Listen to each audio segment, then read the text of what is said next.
We were posted up to Harden, what do they call it, operational training unit, and we had learnt to transfer onto Spitfires there, and that was a wonderful experience. When I went solo, I just did the right thing and made it go up and so on, and I remember looking over my right shoulder like this, and the ground was just going away like that, and it amazed me just how fast I was gaining height. So that was wonderful. We were posted south to 452 Squadron, which was at Henley at that time, just south of London. And I was put in the B flight.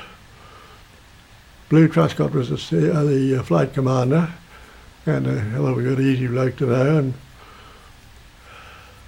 we started doing trips across the Channel into France, and fairly unspectacular for the first 2 or 3, and then we went on one which was very, very exciting. It was an escort trip.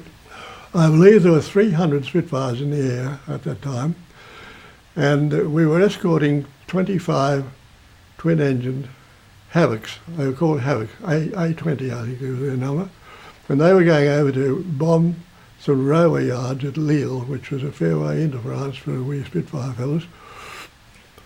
And we were to meet up with some of the others, or over above Dover at 11 o'clock in the morning.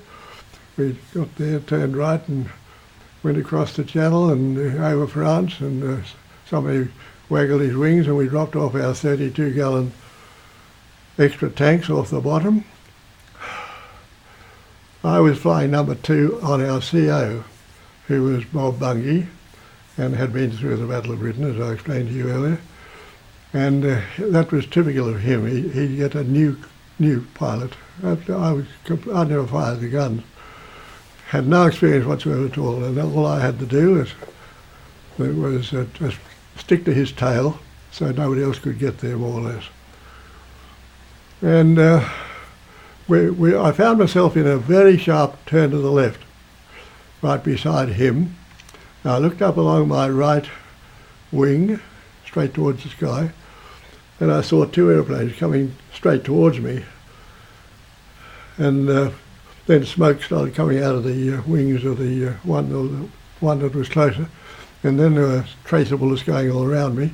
So I sort of instinctively pushed one of the rudders or something and skidded it out of that line of sight, and got out of that. Well, then for the next 20 minutes or 25 minutes or so, we were continually being attacked by pairs of 109s mostly, I think, on our way trying to get back out of France. And we were constantly forced into doing very sharp turns one way or the other, and all the way around or halfway and then back and so forth, losing height all the way. And we crossed the coast somewhere near Dunkirk, I think. The visibility was fairly bad. I don't know why. It was hazy sort of weather. And the Germans stopped attacking us just soon after we'd crossed the coast and got out over the water. And then my leader, Bob Bungay, this is about the first time he'd spoken on the radio, sent a message to say that he and his number 2 were completely cut off, and could anybody hear us or know where we were? There was no answer. And another minute or so later, the unmistakable voice of Keith Truscott came over the thing, and he said he was completely cut off. On his own, his aeroplane was shot up out of control, and can anybody see me or hear me? So Bungay answered and said, yes, we looked round a bit, and eventually we saw him just not far away, and he was going down in an uncontrolled sort of a gentle curve towards the sea. We were fairly low by this stage. Anyway, there was a talk between the 2 of them about bailing out, and he couldn't turn it over or anything like that. He just had to climb out, and his parachute got caught against that little round cushion that was behind our heads, and the pressure of the air held him there for a brief time, but anyway he wriggled his way free and went over the side, and we watched his parachute open, and very soon he was in the water and in his dinghy. And my leader said to me, how much fuel you got left? And I said, oh, something like less than 10 gallons. I think that 10 gallons was the first measure on the gauge, I'm not sure.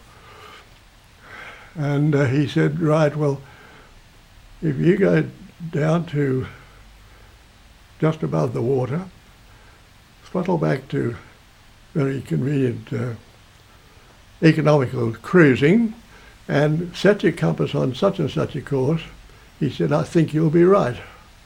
So I did what he said, and it went right down near the water, and the visibility wasn't good, but I could still, you see a mile or so. And I just sat there and flew on the course he gave me, with nothing to see but the water and the haze. And after, I don't know how long, I saw these cliffs come up ahead of me. And I pulled her up over the cliffs and flew on for a very short time, and then I found myself right over Manston Aerodrome, or heading towards it. It was just in front of me. So I just landed there and refueled, had a look at a few bullet holes in the left wing and fuselage, and within a minute or two or three, my number one landed. I saw him land just over the way a bit, so I just waited while he got fueled up, and when he was about ready, I taxied over next to him and we flew back to Red Hill in formation, and that was the end of that trip. Funnily enough, I just, for some reason or other, I wasn't frightened. I was just doing what I knew I was supposed to do and doing it to the best of my ability. But I wasn't frightened because I knew I had a bloody good leader.